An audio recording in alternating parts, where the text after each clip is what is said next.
ایک صحابی آئے، یا رسول اللہ میرا پڑوسی ہے، اس کی کھجور ایسے ٹیڑھی ہو کر میرے گھر میں چند اس کی شاخیں ہیں، ان پہ پھل لگتا ہے، وہ ٹوٹ کے گرتا ہے، میرے بچے اٹھا لیتے ہیں، ہم غریب ہیں، وہ بھاگا بھاگا آتا ان کے منہ سے کھجور نکال لیتا ہے، اس کو کہیں کہ بچوں پر اتنی زیادتی نہ کرے۔ آپ نے اس کو بلایا، وہ منافق تھا، آپ نے اس سے فرمایا بھئی ایک سودا کرتے ہو؟ کہا جی کیا؟ کہا یہ کھجور مجھے دے دو اور اس کے بدلے جنت میں کھجور لے کے دوں گا۔ وہ کہنے لگا یا رسول اللہ یہ اصل میں میرے بچوں کو بہت پسند ہے، کوئی اور کھجور ہوتی میں دے دیتا، یہ تو میری معذرت ہے۔ وہ تو منافق تھا، اٹھ کے چلا گیا۔ ایک صحابی بیٹھے تھے، وہ کہنے لگے یا رسول اللہ اگر میں وہ کھجور لے کے دے دوں تو مجھے جنت میں لے دیں گے؟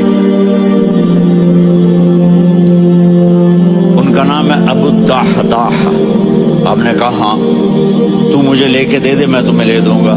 وہ اس کے پیچھے چلے گئے، اے بھائی کتنے میں بیچو گے؟ میں نے کہا جا جا، میں نے اللہ کے نبی کو نہیں دی، تمہیں کیسے دے دوں؟ کہا اچھا بھائی منہ سے بول کتنے لینے ہیں؟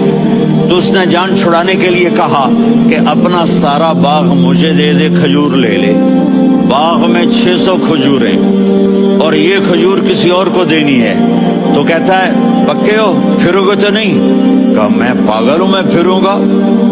مجھے 600 کھجوروں کا باغ مل رہا ہے۔ انہوں نے کہا ڈن، کھجور میری، باغ تیرا۔ وہ بھاگے بھاگے آئے، یا رسول اللہ میں نے سودا کر لیا۔ کہا کیسے کیا؟ کہا سارا باغ دے کے کھجور لے لی۔ آپ نے کہا پھر میرا سودا بھی بدل گیا۔ کم من عدق رداح ودار فیاح لأبی الدحداح فی الجنہ۔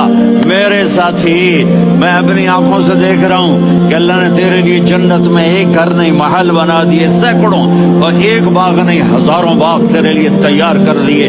یہ ہے ایمان کی نشانی، یہ ہے محبت کی نشانی۔